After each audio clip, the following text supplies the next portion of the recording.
Hey everyone, Colin Shadwell back for another throwing tutorial.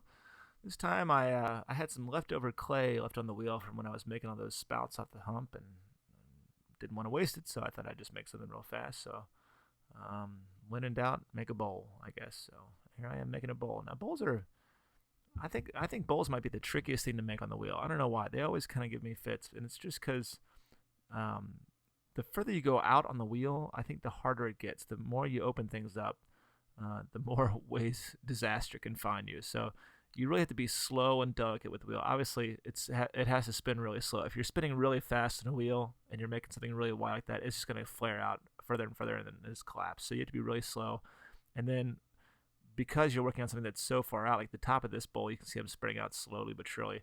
You have to like make your fingers move so slowly while you're doing this because the clay takes so long to get back around to your fingers again. So when I make a bowl, what I try to do is try to get the inside right and then come back on the outside and carve the outside later on. So as you can see, I got the inside where I wanted it. Now I'm coming back in here and turning it over to carve. And I'll usually get the thickness I want from the carving as opposed to the pulling. So typically I make my bowls a bit thicker than they need to be, and then I'll come back and carve them later on.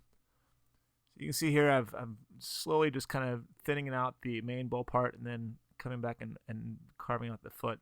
Typically when I make a foot, I like to kind of make one that's it's pretty tall and stands out, and I'll come back and carve in this bottom part, and I try to match the inside part of the foot here to the curve of the bowl, so it should have a little kind of hump to the top of it.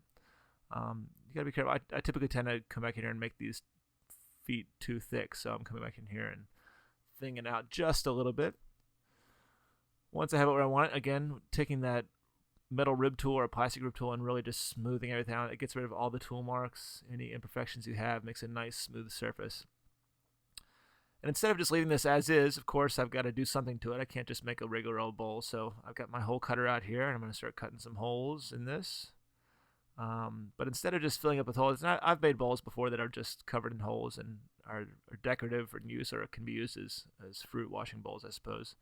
I'm going to do some other cutouts as well. So I've gone through and put 8 holes in this, and I've drawn lines using my score tool on the top and bottom to make these little cutouts here. And what you get with is a kind of a row of rings, which is kind of a cool little effect. So I like the idea of doing these cutouts. They're really easy to do. I mean, making a bowl is not too hard, and carving it's not too hard. So these bowls, I might try to do some more of these in the next few videos here. They're kind of inspiring. So um, with this Exacto blade, you definitely have to be at the right thickness and the right dryness of the clay. If the clay is too wet or too thin, it'll be very hard for this to support the weight of the bowl on the top there. So right now I'm going to find a chatter tool, and of course I can never find the tools when I need them. You know, they're sitting right in front of me, but I can never find them. So I've got a chatter tool here. I'm gonna use on the outside of the bowl.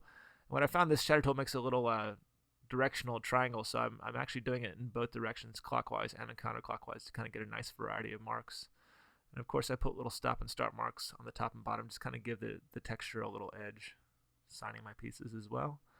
And then I thought the inside looked cool with the cutouts, but it needed a little something too, so I centered the inside as best I could, and then put the chatter marks on the inside too, again going in both directions. And of course, start and stop marks on this as well, just the little grooves. Usually put one at the top and 2 at the bottom. Seems to be kind of my little MO. It's the way I kind of like to do these things.